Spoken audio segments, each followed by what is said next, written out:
Minglab, balki 100 minglab o'zbekistonliklar qancha pul ketishidan qat'iy nazar milliy termamizni qo'llab-quvvatlash uchun 11 ming kilometr uzoqda joylashgan qit'aga borishga tayyor. Xo'sh, buning uchun o'zi qancha mablag' sarflashga to'g'ri keladi?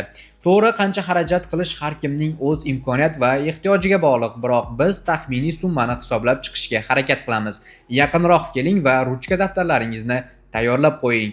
O'zbeklar uchun Jahon chempionatiga borib, O'zbekiston milliy terma jamoasini qo'llab-quvvatlash qanchaga tushadi? Quyida shularga javob topishga harakat qilamiz. Hisob-kitobni o'yinlar uchun chipta xarid qilishdan boshlaymiz. Chiptalarni sotib olishning asosiy yo'li FIFAning rasmiy tiketing portali hisoblanadi. Avvalgi lotereya bosqichlari yakunlangan bo'lsa-da, so'nggi lahzada xarid qilish fazasi 2026-yil 1-aprelda boshlangan. Ushbu bosqich kim birinchi kelsa o'sha oladi tamoyili asosida amal qiladi, ya'ni chipta olish uchun tez harakat qilish zarur. O'zbekiston terma jamoasining guruh o'yinlari uchun chiptalar 4 ta asosiy kategoriyaga bo'lingan. Narxlar $60 dan boshlanishi kerak edi. Aslida shunday bo'lishi kerak, ammo bu O'zbekiston o'yinlari uchun emas. Negaki guruhimizda Portugaliya va Kolumbiya bor va bundan tashqari biz mundialda ilk bor qatnashyapmiz. Shu bois o'zbekistonlik muxlislar uchun narxni bozor talabi yuqoriga chiqarib yuborishi tabiiy. O'zi umuman olganda chipta narxlari tabaqalashtirilgan. Siz 4 ta toifadagi chiptalardan birini xarid qilishingiz mumkin. Birinchi va eng qimmat toifa bu stadionning markaziy va pastki qismlarida joylashgan o'rindiqlardir. Ikkinchi toifa yon tomonlarda joylashgan yaxshi ko'rinishga ega o'rta darajali o'rinlar. Uchinchi toifa yuqori qavatdagi joylardan iborat bo'lsa, eng arzon 4-toifadagi chiptalar darvozalar ortidagi joyni o'z ichiga oladi. Agar rasmiy chiptalar limiti tugagan bo'lsa, muxlislar uchun ikkita ishonchli yo'l mavjud. Birinchisi FIFA Official Resale Marketplace. U 2026-yil 2-aprelda ochilgan bo'lib, muxlislarga boshqa odamlar sotayotgan chiptalarni tartibga solingan narxlarda sotib olish imkonini beradi. Ikkinchisi esa StubHub kabi ishonchli ikkilamchi platformalardir. U yerda O'zbekistonning barcha guruh o'yinlari uchun chiptalar topish mumkin, jumladan rasmiy sotuvda qolmagan o'rinlar ham bo'ladi. Shunday qilib, Atlantadagi o'yin $297 dan boshlanadi. Mexico City'dagi ochilish o'yini $600 dan yuqori. Houstondagi Portugaliyaga qarshi o'yin esa eng qimmat va narxlar o'yin yaqinlashgan sayin o'smoqda. Talab yuqori bo'lgani sababli chipta narxlari bosqichma-bosqich oshib boradi. Bundan tashqari tanlovlar ichida mehmondo'stlik chiptalari paketlari ham bor. Bu toifadagi chiptalardan siz bir o'yin uchun bir kishiga $1400 dan to'lashingiz kerak.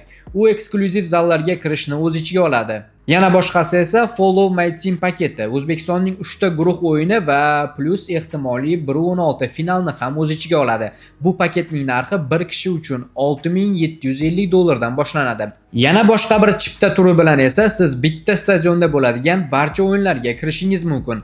Uning narxi bir kishi uchun $8275 dan boshlanadi. Albatta, ushbu variantlar asosan maksimal qulaylik, tez kirish, alohida xizmatlar va VIP muhitni xohlovchi muxlislar uchun mo'ljallangan. Hamma uchun emas. O'zbekistonlik futbol muxlisining AQSh vizasini olishi Meksikaga kirish uchun ham yetarli hisoblanadi. Amaldagi muddat o'tmagan AQSh vizasiga ega bo'lgan shaxslar turizm, biznes yoki tranzit maqsadida 180 kungacha Meksika vizasini alohida olishlari shart emas. Chunki Meksika AQSh vizasining yuqori darajadagi xavfsizlik tekshiruvini tan oladi va uni amal qiluvchi ruxsat sifatida qabul qiladi. Bu siyosat turizm va mintaqaviy tranzitni soddalashtirishga qaratilgan.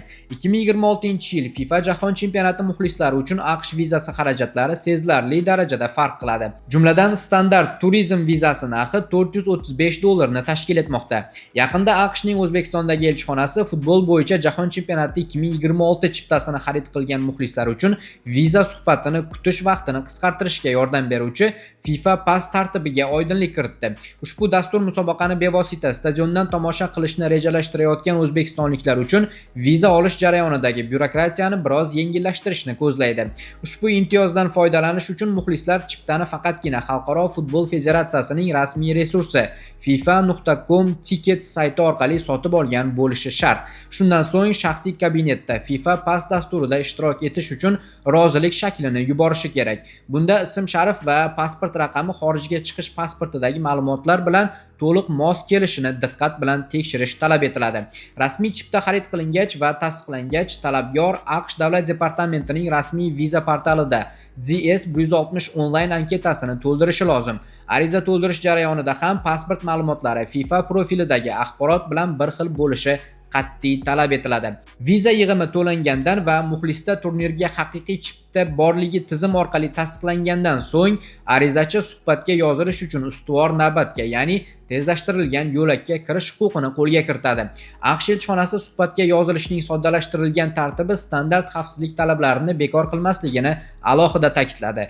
Ya'ni jahon chempionati chiptasining mavjudligi viza berilishini 100% kafolatlamaydi. Yakuniy qarorni konsullik ofitseri shaxsiy suhbat davomida qabul qiladi. Shu bois AQSh elchixonasi viza olmoqchi bo'lganlarga anketada aniq va to'g'ri ma'lumot berishni hamda suhbat davomidagi savollarga tayyor turishni tavsiya qilmoqda.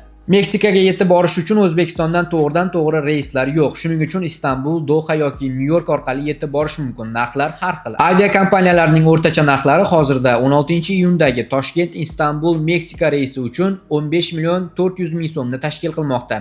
Doha orqali uchish esa 17 million 700 ming so'm. Ammo narxlar istalgan payt va hatto deyarli har kuni o'zgarib turishini esdan chiqarmaslik lozim. O'zbekiston milliy terma jamoasining guruh bosqichidagi keyingi o'yinlari esa 23-iyunda AQShning Houston, 28-iyunda esa Atlanta shaharlarida Portugaliya va Kongo terma jamoalariga qarshi bo'lib o'tadi. Mexikodan keyin O'zbekistonning Portugaliyaga qarshi o'yinini tomosha qilish uchun Houstonga borish 250-400 dollarga tushadi. Bir qancha aviakompaniyalarning Mexiko va Houston orasida qatnaydigan to'g'ridan-to'g'ri reysi bor. Undan keyingi Kongo jamoasiga qarshi o'yin esa Atlantada bo'ladi. Houstondan Atlantaga to'g'ridan-to'g'ri reyslar bor va ularning narxi bugungi kunda 100-180 dollargacha. O'zbekiston guruhdan chiqsa, o'yinlar yana davom etishi mumkin, biroq Atlantadagi o'yindan so'ng ortga qaytishni rejalashtirayotgan muxlislar eng arzoni 700 dollarga O'zbekistonga yetib olishi mumkin. Biroq bu yo'nalishda ko'p samolyot almashtirishga to'g'ri keladi. Endi esa navbat turar joy xarajatlariga. O'zbekistonning birinchi tur o'yini bo'lib o'tadigan Meksikadagi Azteca stadioni hududidagi turar joy 150 dollardan boshlanadi. Atlanta stadioni yaqinidagi mehmonxona nomerlari narxi esa 700 dollar atrofida. Ammo u yerda Jefferson Park yaqinida arzonroq joy topish mumkin. Bu yerdagi narxlar 250 dollardan boshlanadi. Houstondagi mehmonxonalarga kelsak, stadion yaqinidagi joy narxlari 300 dollardan boshlanmoqda. Yuqorida qayd etganimizdek, kim qancha xarajat qilishi uning o'z cho'ntagi, xohishi va ehtiyojlariga bog'liq. Shunga qaramasdan hamma xarajatlarni o'rtacha hisobda qo'shib chiqishimiz zarar qilmaydi.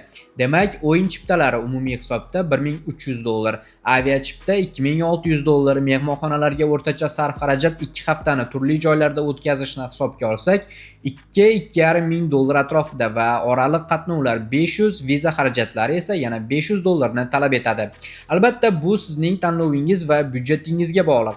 Demak, umumiy hisobda AQShga borib O'zbekiston milliy terma jamoasini qo'llab-quvvatlash taxminan 7-7,5 ming dollarga tushishi mumkin. Bu bizning hisob-kitoblarimiz, yana o'zingiz bilasiz. Yana bir bor eslatib o'tamiz, bu shunchaki taxminiy hisob-kitob xolos. Xarajatni qanday boshqarish esa avvalo o'zingizga bog'liq. Aytgancha, yuqoridagi yakuniy summa ichiga mayda maishiy kunlik xarajatlar kiritilmagan. Amerika safaringiz xayrli o'tsin. Bugun futbolni kuzatishda davom eting.